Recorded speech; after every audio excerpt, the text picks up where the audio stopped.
As Peter said, sir, starting in 2009, continuing in 2014, a very large part of the American exclusive economic zone in the Pacific, amounting in total to 500,000 square miles of the American economic zone has been, exclusive economic zone has been held off limits to commercial fishing.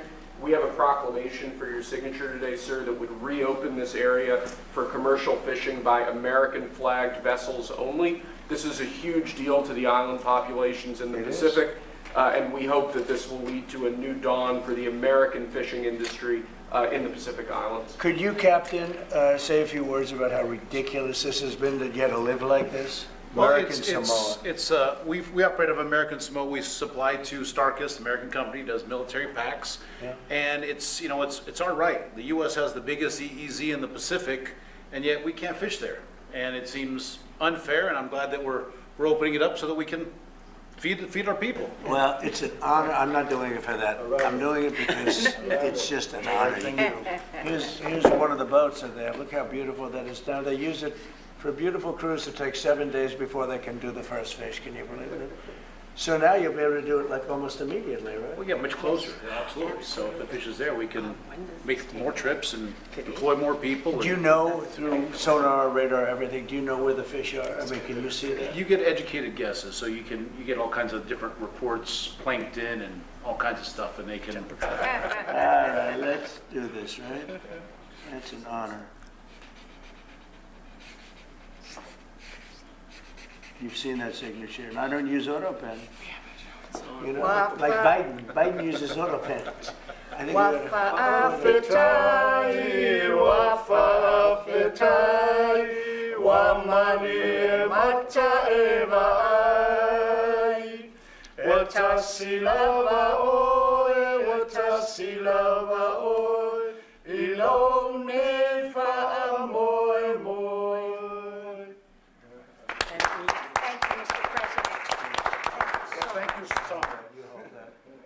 And what is the second one, please? We have one more also relating to fisheries, sir. This is an executive order on seafood competitiveness.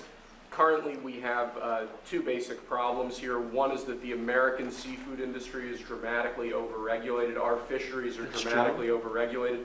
The other is that we have unfair trade practices from our foreign trading partners relating to the seafood industry.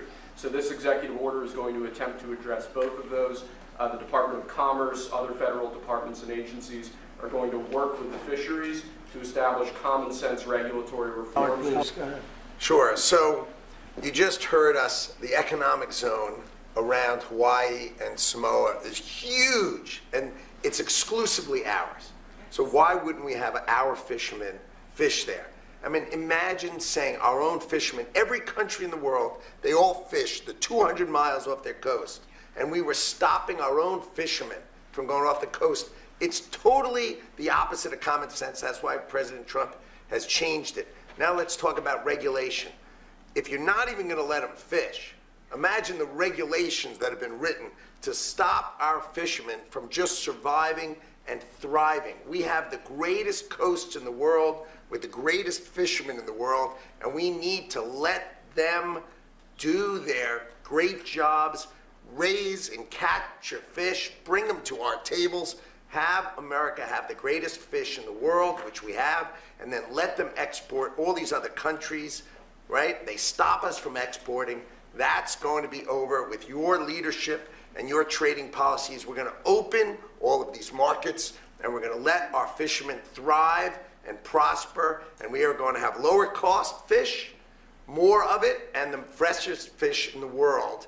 And this is just common sense for the United States of America. So could I ask, it's so interesting.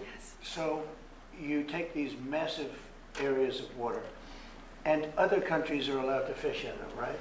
No. They sneak in, they poach. So they're not allowed, but they do it because they don't care. But they fish in their own zones, sir. Yeah. So we're systematically disadvantaging our fishermen by not allowing them to fish in parts of our exclusive economic zone, while other countries have their own exclusive economic zones, and they're fishing the heck out of those.